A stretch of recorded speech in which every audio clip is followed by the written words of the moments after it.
제가 코가 아주 예민해서 걔만큼은 안 되겠지만, 걔만도 못한 사람들이니까 걔만큼은 안 되겠지만 아주 약한 냄새들까지 이렇게 잘 맡을 때가 있습니다. 그러다 보니까 좁은 공간에서 누군가 아주 진한 향수를 이렇게 뿌린 사람을 만나게 되면 힘들 때가 많습니다. 지금 캐나다가 있는 우리 큰애가 아침에 출근할 때 보면 항상 향수를 이래 뿌리고 가요. 그러면 이 엘리베이터 안에 이래 있으면 제가 늘 하는 말이 있어요. 야, 콧구멍이 썩는 것 같다. 얼마나 냄새가 강한지. 이 냄새가 좋고 나쁘고를 떠나서 강한 향기가 저를 힘들게 하는 겁니다. 그런데 또 어떤 냄새는 정말 좋을 때가 있어요. 그 아카시 꽃하고 라일락 꽃인데 봄에 이 냄새를 맡으면 그렇게 기분이 좋아지잖아요. 향기롭고. 그래서 어디 이래 아카시 꽃이 이렇게 피어 있는 것을 보면 더 그냥 막 차창을 이래 내려가지고서 냄새를 맡으려고 그냥 그렇게 애를 쓰는데 요새는 그 냄새가 잘 안 나는 것 같아요. 여러분들은 지금까지 살아오시면서 가장 기억에 남는다든지 좋게 느껴지는 냄새가 있다면 어떤 냄새입니까? 사람은 냄새로 어떤 순간을 기억한다라고 합니다. 그래서 어디선가 익숙한 냄새를 맡게 되면 갑자기 그 냄새와 관련되어졌던 시간들과 사건들이 머릿속에서 쫙 기억이 난다는 거죠. 뭐 어렸을 때 어머니가 그 불을 떼가지고 가마솥에 밥을 하면 그 냄새, 또 뭐 된장찌개 냄새. 저희 어렸을 때는 요즘처럼 무슨 파리바게뜨가 아니잖아요. 길에 찐빵 이만한 데 해가지고 김 나오면서 그 찐빵 그 찌는 냄새. 또 뭐 이래 그 뭐 여물 같은 거 이렇게 끓일 때 그 장작하는 그 냄새. 그 굴뚝에서 이렇게 연기 이렇게 흘러가는 그런 냄새. 뭐 사랑하는 사람과 오붓하게 마시던 그 차, 그 커피 향. 뭐 말로 표현할 수 없는 수많은 냄새들이 우리 주변에 있을 것입니다. 이 사람이 한 10,000가지 정도의 냄새를 코로 느낄 수 있다고 합니다. 10,000가지. 대단하지 않습니까? 그래서 우리가 아침에 눈을 뜨고 일어나서 다시 저녁에 잠자리에 들 때까지 다양한 냄새들을 접하면서 살아가게 됩니다. 다시 말씀드리면 우리의 인생이 냄새와는 떨어질 수 없는 그런 관계라고 할 수 있겠습니다.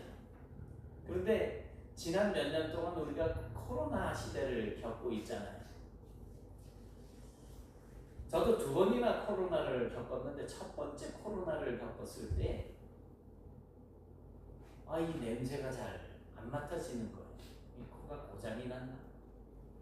제가 그래서 이 설교 준비하면서 우리 사모님한테도 코로나 때 냄새 잘 못 맡았지 그랬더니 그랬다 그러더라고요.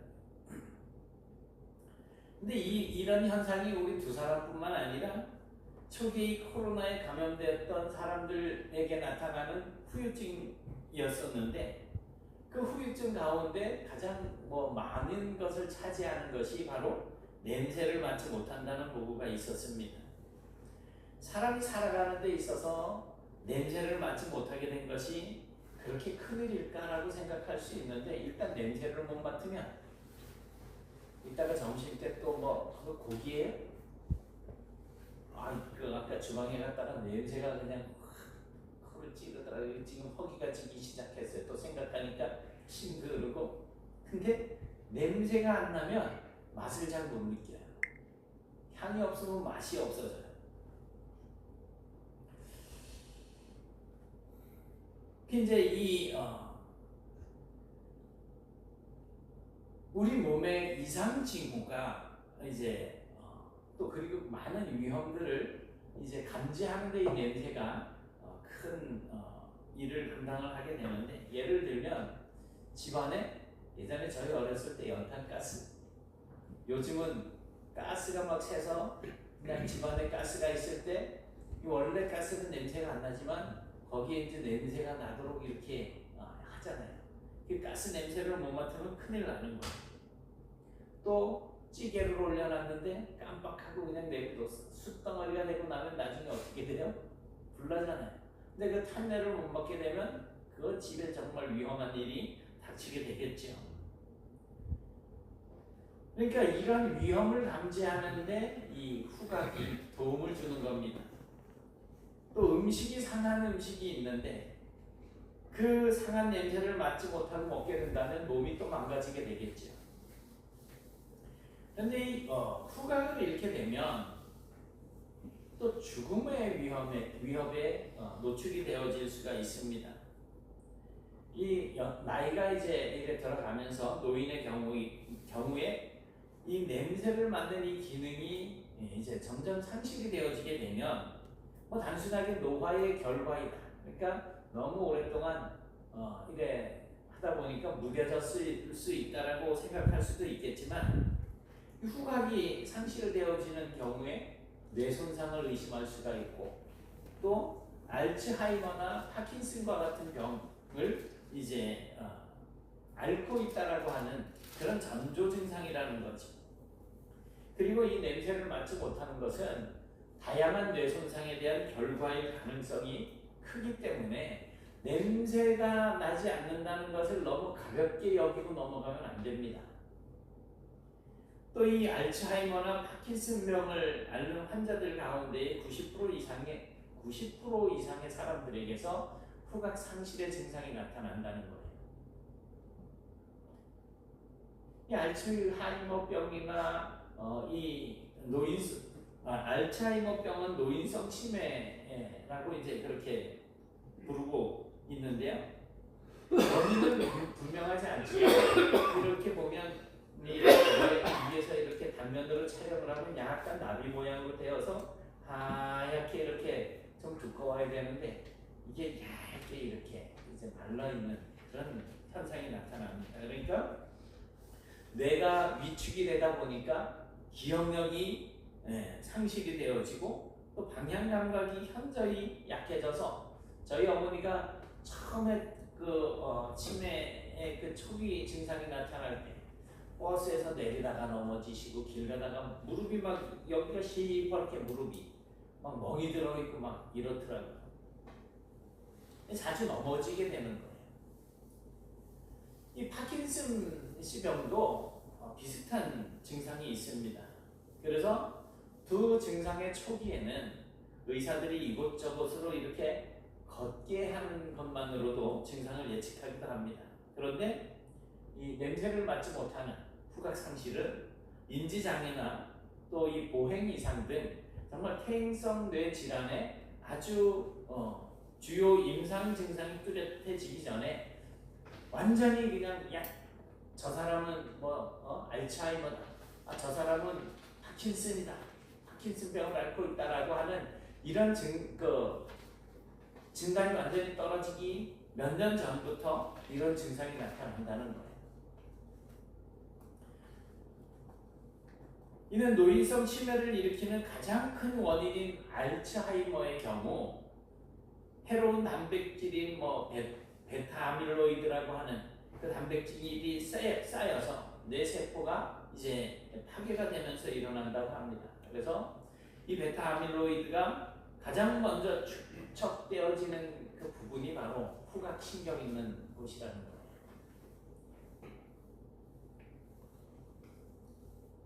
파킨슨병도 이렇게 비슷한 증상이 나타나기도 하고 그래서 가장 먼저 손상이 되어지는 것이 이제 후각을 잃는 그런 현상이 나타난답니다. 혹시 내가 이전보다 냄새를 잘 못 맡는다 하면 병원 가서 검사를 받아보실 것을 요청드립니다.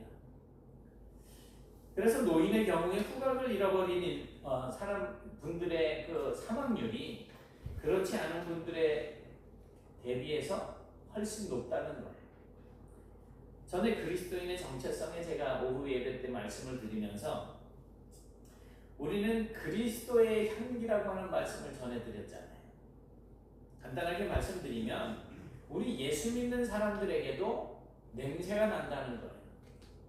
그런데 그 냄새는 세상 사람들은 낼 수 없는 향기라는 거죠.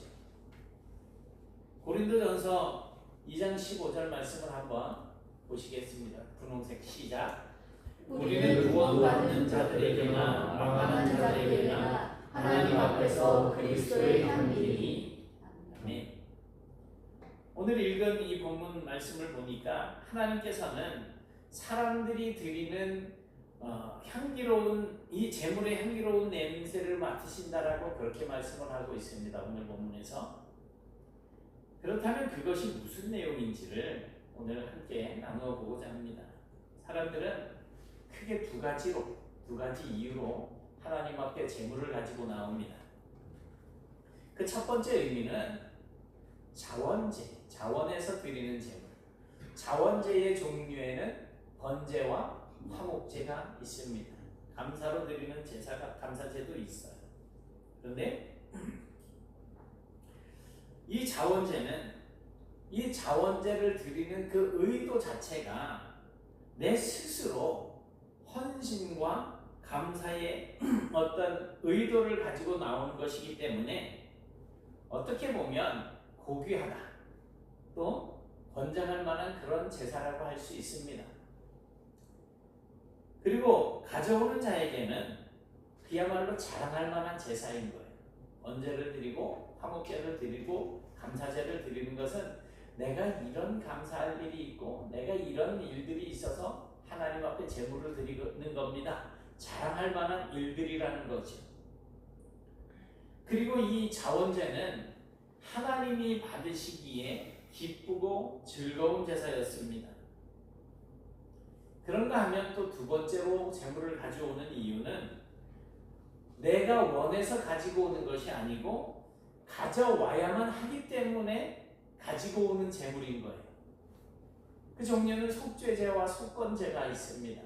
물론 다 죄와 연관이 되어지는 제사예요. 죄를 지었기 때문에 그 죄에 대한 속죄의 의도로 가지고 와야지 되는데 그것을 보통 히브리어로는 호바, 의무제라고 그렇게 말을 합니다.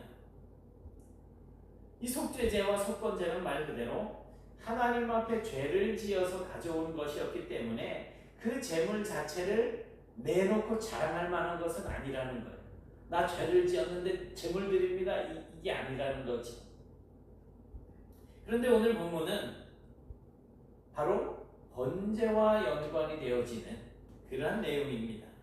그러니까 제물을 드리는 사람이 의무로 내가 죄를 지었기 때문에 하나님 앞에 이 제물을 가지고 와야만 하는 것이 아니라 자원에서 제물을 가지고 오는 경우 자랑할 만한 제물이 된다라는 것입니다. 그래서 다음과 같은 상황을 생각을 해볼 수가 있겠어요. 어떤 사람이 자기의 삶을 곰곰이 생각을 해보니까 하나님께서 나에게 베풀어 주신 것이 너무 많아요. 그래서 감사한 거예요. 그래서 이런 자신의 삶에 대해서 내가 하나님께 무엇인가 감사를 표현하고 싶은 마음이 생겨나는 거예요.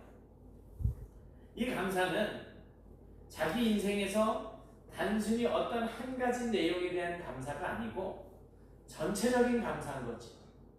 또한 항상 하나님께 내 삶을 헌신해서 더 가치 있게 하나님을 경외하는 삶을 살겠다라고 하는 이러한 의미로 하나님께 번제를 드리기로 계획을 합니다. 그래서 시장으로 나가서 흠이 없는 순양 한 마리를 구해서 성전으로 가지고 가고 또 그 제물을 번제단이 있는 번제단 가까운 곳으로 이제 가게 되는데 이때는 이스라엘의 남자들만 들어갈 수 있다라고 하는 이스라엘의 뜰로 이 제물을 끌고 갑니다. 그때 저쪽에서 이 제물을 가지고 오는 것을 사람을 발견한 제사장이 한 명 이제 이 사람에게 다가와서 묻습니다. 당신이 드리는 이 제물은 지금 드리려고 하는 이 제물은 어떤 의도로 드리는 제물입니까? 묻습니다. 그러면 대답을 하겠죠. 이제 의도가 자원하는 마음이 알겠죠. 네, 저는 이 제물을 하나님께 번제로 드리려고 합니다. 그때 제사장이 번제요 이게 아니고 어떤 마음이 들겠어요? 흐뭇하겠죠. 아, 뭔가 하나님 앞에 감사할 일이 있구나. 그 흐뭇한 흡족한 그런 웃음을 지으면서 그러면 이리로 올라오시지 하면서 그 사람을 번제단이 있는 제사장의 뜰로 안내를 합니다. 그리고 제단 북쪽으로 그를 데리고 갑니다. 그곳에는 24반차, 그러니까 24개의 팀으로 구성되어져 있는 제사장들이 매일 돌아가면서 상번제, 아침 저녁으로 번제를 드려요. 항상 드리는 번제, 상번제. 이 상번제를 드리고 또한 이 일반 제물을 잡을 수 있는 장소가 있습니다. 그곳으로 이 사람을 데려간 제사장은 이제 거기서 그 사람이 그 가지고 온 제물을 잡을 수 있도록 그 장소와 또 제물을 잡을 수 있는 칼을 이제 준비시켜 줍니다. 이런 상황을 맞이하게 된 이 사람은 자기가 헌신을 다짐하게 되는데 그때 그 제물에게 어떻게 한다 그랬어요? 안수를 하고 그 제물을 바닥에 눕히고 제물의 눈이 지성소를 향할 수 있도록 그렇게 눕혀놓고 칼로 제물의 목을 순식간에 그어서 피를 내게 됩니다. 고통을 주느라고 여러 번 찔러서는 안 돼요. 단칼에 이제 제물을 잡아서 기도까지 베어버립니다. 동시에 옆에 있던 제사장은 이제 번제물의 목에서 쏟아져 나오는 피를 그릇으로 받아서 제단으로 가서 피를 뿌리는 그러한 예식을 거행을 하게 됩니다. 그러는 동안에 제물을 가지고 온 사람은 이제 제사장이 피를 뿌리는 그런 순간에 이제 또 제물의 가죽을 벗기고 가죽을 벗긴 제물을 모두 10조각으로 자르고 내장과 다리도 정리하고 물로 깨끗이 씻어냅니다. 이 과정에서 제물을 가져온 사람은 이제 제물이 태워지는 것을 보게 되는데 이 제물이 10조각으로 깨끗하게 다 이제 정리가 되었을 때 제사장이 이제 피 뿌린 것을 마치고 와서 그 다른 동료 제사장들과 같이 와서 잘라놓은 조각들을 번제단으로 옮겨다가 번제단 위에 불에다가 던져넣게 됩니다. 그리고 이 사람은 제물이 태워지는 것을 보면서 하나님을 향하여서 하나님 내가 최선을 다하는 삶을 살겠습니다라고 다짐을 하면서 헌신을 되새기게 됩니다. 여러분들이 오늘 이 자리에 나온 것이 바로 그런 의미인 거예요. 하나님을 예배할 때 하나님 내가 하나님께 받은 은혜가 너무 커서 이렇게 자원하는 마음으로 나와 예배를 드립니다. 예배를 받아주시고 그 다음에 내가 하나님을 위해서 정말 거룩하고 경건한 삶을 살겠습니다. 헌신하고 다짐하는 이 시간이 지속적으로 되어져야지 된다는 겁니다. 그렇게 번제물을 태우는 연기가 곧게 하늘로 올라가게 되고요. 하나님께서 그 냄새를 맡으신다는 겁니다. 여러분, 제가 지금 말씀드린 이 과정은 하나님께 헌신을 다짐하는 사람이 번제를 드리는 일반적인 과정에 대해서 설명을 드린 거예요. 제가 이 네트교회를 부임하고 2013년도에 채 2달이 되지 않았을 때 어느 권사님이 저에게 목사님, 왜 우리는 헌신 예배 안 해요? 라고 하는 질문을 하시더라고요. 거의 따지는 것 같았어요. 저 와가지고 이제 진짜 2달도 채 되지 않았을 때인데 이제 그것 때문에 그 주일날 그 다음 날이죠. 주일날 또 이제 여전대 원례하고 잠깐 말썽이 빚어지기도 했어요. 제가 이렇게 대답을 했기 때문에 그런 일이 생긴 거예요.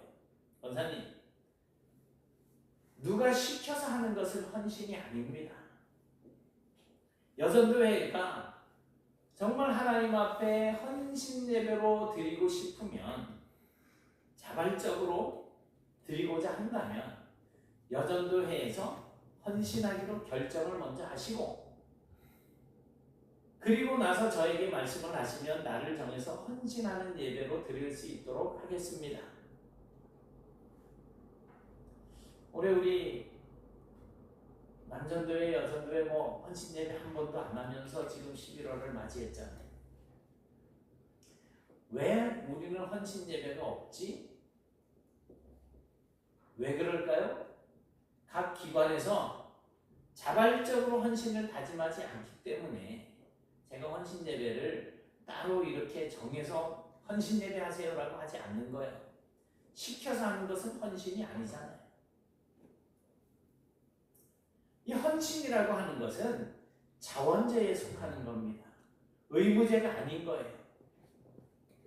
그런 의미에서 보면 여러분들이 성미를 드리는 것, 또 요즘 오전 예배 때 우리 유문선 집사님 오늘 혼자 나오셔가지고 찬양 인도하셨는데 이렇게 찬양 인도하시는 것, 오후 예배 마치고 나서 청소하는 것, 각 구역에서 주일 점심 준비하시는 것, 또 이렇게 단에 꽃을 드리는 것, 여러 가지가,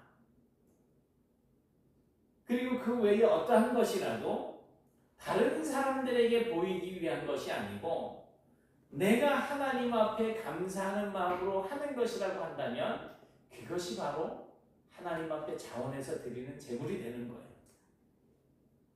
의무감으로 하는 것이 아니라 하나님 앞에서 기쁜 마음으로 자원해서 행하는 것이라고 한다면 그게 바로 헌신인 거예요.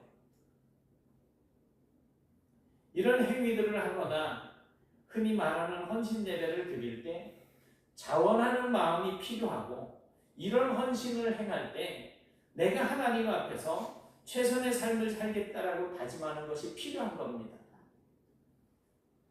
헌신 예배하면 목사님한테 사례비 줘야 되잖아. 우리 교회에서 사례비 안 받잖아. 헌신 예배했다고. 일단 받았다가 다시 드리잖아. 또 다른 교회 목사님 모시고 오면 사례비 줘야 되잖아. 거기는 드려야 적어서 수고하셨는데 그거 아깝다고 헌신 예배 안 한다는 거는 이건 말도 안 되는 거예요. 무슨 헌신 예배가 그저 생색내기도 아니고 하나님 앞에 나를 드리는 거야. 나를. 여러분, 이렇게 사람이 자원해서 드리는 헌신의 제사에 대해서 하나님께서는 어떻게 반응을 하고 계십니까? 9절 하반절에 보니까 이렇게 말씀을 하고 있습니다. 여호와께 향기로운 냄새니라. 번제를 드릴지니 헌신을 할지니 이는 화제라. 여호와께 향기로운 냄새라. 여러분, 하나님께서 이렇게 사람이 드리는 제사에 대해서 냄새가 향기롭다라고 선언을 하고 계십니다. 우리가 이해할 때 하나님께서 어떻게 냄새를 맡으실까라고 생각할 수 있겠지만 성경은 분명히 우리에게 냄새를 맡으신다라고 말씀하고 있어요. 물론 그 표현이 진짜로 냄새를 맡는다는 것인지 아니면 우리가 드리는 이 예배, 제물을 드리는 이 예배를 드리는 의도를 알아차리신다는 것인지 우리가 좀 더 깊게 생각을 해봐야겠지만, 그 사람이 드린 번제에 대해서 하나님께서 기쁨의 반응을 보이고 계시다 라고 하는 것은 분명하다는 거예요. 향기라고 하면 나쁜 냄새는 아니잖아요. 좋은 냄새를 우리가 향기라고 하잖아요. 하나님이 향기로운 냄새라고 표현할 때는 그 마음이 기쁘시다라는 표현인 거죠. 하나님께서는 분명히 그 사람이 드린 번제를 기쁘고 즐겁게 받으셨습니다. 그리고 그런 행위에 대한 표현이 바로 향기로운 냄새라고 하는 것입니다. 여러분은 여러분의 자녀들이 여러분에게 어떤 선물을 가지고 왔을 때 그 선물 때문에 감동해 보신 적 있으십니까? 아니면 그 선물을 드리는 마음 때문에 감동을 해보신 적이 있으십니까? 보통 일반적인 부모들은 자녀들이 선물을 가지고 오게 되면 그 선물이 무엇이 되었든지 간에 그 선물에 감동을 하고 또 그 마음에 감동을 하게 됩니다. 솔비야, 엄마한테 선물을 드리면 엄마가 선물 때문에 감동하고 마음 때문에 감동한다. 엄마한테 선물 드려봤어요? 안 드려봤어? 다음번에는 드리세요. 정성을 다해서. 그러니까 부모의 입장에서는 자녀들이 무슨 선물을 가져오는지 그것은 크게 상관이 없는 것 같아요. 제가 오늘 우리 둘째의 편지를 한번 소개를 해드리려고 해요. 이 편지는 우리 둘째가, 글씨 혹시 보이시나요? 우리 둘째가 8살 때 엄마한테 쓴 편지. 내용의 핵심은 결국 엄마한테 새 운동화 사달라고 하는 내용인데, 그거는 그냥 지나가듯이 이렇게 싹 묻어버렸어요. 8살짜리가 아주 영악해요. 더군다나 엄마만 좋아한다는 내용이었지만 엄마의 마음을 기쁘게 하는 그런 내용을 담고 있다는 의미에서 이 편지가 제가 사진을 찍어가지고 지금까지 보관을 하고 있는 거예요. 감동이 되니까. 사실 하나님께서 자기 백성들에게 느끼시는 감정도 이와 마찬가지일 것입니다. 하나님은 백성들이 가져오는 황소나 염소나 양에 감동을 하시는 것이 아니고 하나님께 헌신을 다짐하는 그 의도, 그렇게 하기로 결정한 그 마음에 감동하신다는 것입니다. 오늘 여러분들이 날씨도 이렇게 좋고 한데 어디 놀러 가지 아니하고 이 자리에 나와서 하나님을 예배하는 여러분들의 마음의 의도, 중심, 하나님은 그것을 기뻐하신다는 거죠. 왜냐하면 하나님은 우리 사람들의 마음속까지 다 아시는 분이시기 때문에 자기의 백성들이 재물을 가지고 나올 때 그 재물을 드리는 원래의 의도를 하나님은 이미 알고 계십니다. 그러니 다른 사람에게 보이기 위해서 드린다면 하지 마세요. 헛것 드리는 거예요. 헛것. 가인과 아벨의 제사 보세요. 하나님이 믿음으로 드리는 아벨의 제사 제물을 받았는데 가인이 드린 제물을 받지 않았잖아요. 그 가인의 마음에는 악이 있는 거예요. 결국 그것 때문에 동생 아벨을 쳐서 죽이잖아요.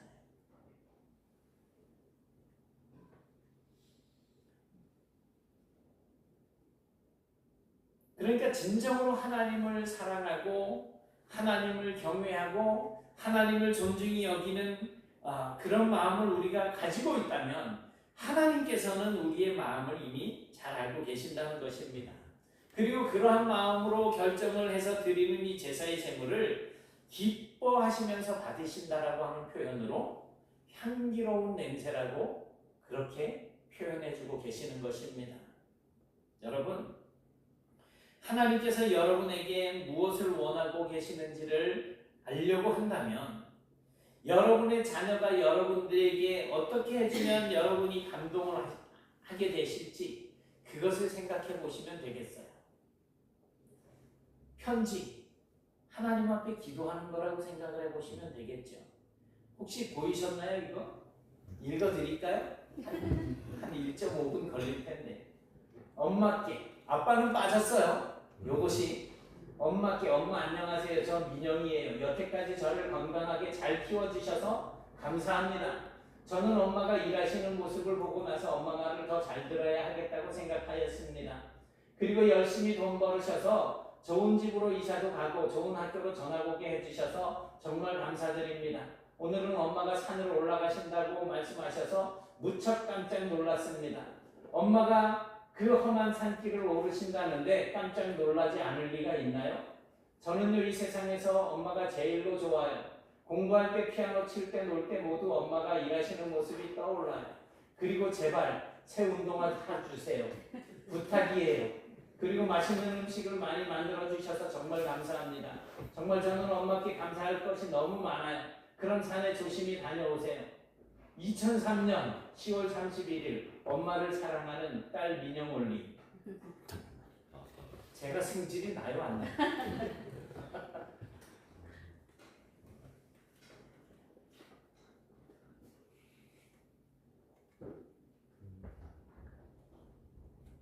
우리도 이러한 마음을 가지고서 행하시면 됩니다.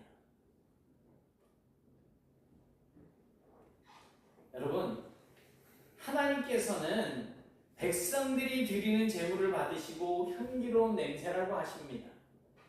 그런데 그것은 실제로 제물을 태우는 냄새가 좋다기보다는 그 제물을 가지고 온 그 사람의 마음과 감사하는 마음으로 드리는 그 태도 때문이라고 이해하는 것이 더 정확할 거예요. 왜냐하면 하나님은 제물을 드리는 그 사람의 의도와 마음을 이미 알고 계시기 때문입니다. 오늘 하나님 앞으로 나오신 저와 여러분의 의도와 태도는 어떤 것입니까? 우리는 하나님의 백성입니다. 그리고 우리 역시 고대의 이스라엘 백성들처럼 하나님께 우리의 헌신을 드린다라고 이야기합니다.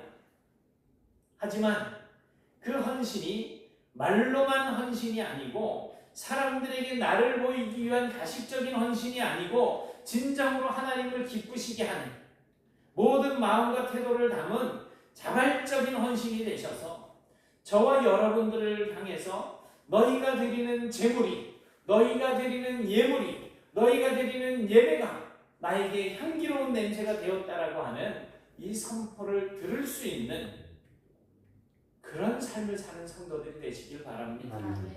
그러기 위해서 마음과 뜻과 힘과 정성을 다해서 자발적으로 헌신하는 그런 우리 모든 성도들이 되실 수 있기를 주님의 이름으로 축원합니다. 사랑의 하나님 감사합니다. 저희들이 오늘도 이 자리로 나와서 주를 예배할 때 마지못해서 억지로 끌려 나온 것이 아니고 하나님께서 베풀어 주시는 은혜에 감사해서 감사하는 마음으로 나와서 주를 예배합니다. 하나님 저희들 마음속에 더 큰 감사가 넘쳐나게 하시고 주님 앞에 드려지는 이 예배가 하나님을 기쁘시게 하며 우리의 삶은 더욱더 하나님의 말씀을 마음에 담고 하나님의 뜻을 마음에 담고 하나님께서 기뻐하시는 삶으로 이어질 수 있도록 도와주옵시며 그러한 저희들의 삶은 하나님의 영광을 선포하고 이 세상을 변화시켜 나가는 복된 삶이 될 수 있도록 인도해 주시옵소서. 날마다 주님을 가까이 하고 날마다 주님 앞에 우리 자신을 헌신하며 주님의 영광을 위해서 살아갈 수 있도록 붙잡아 주시기를 소원하오며 예수님 이름으로 기도드리옵나이다. 아멘.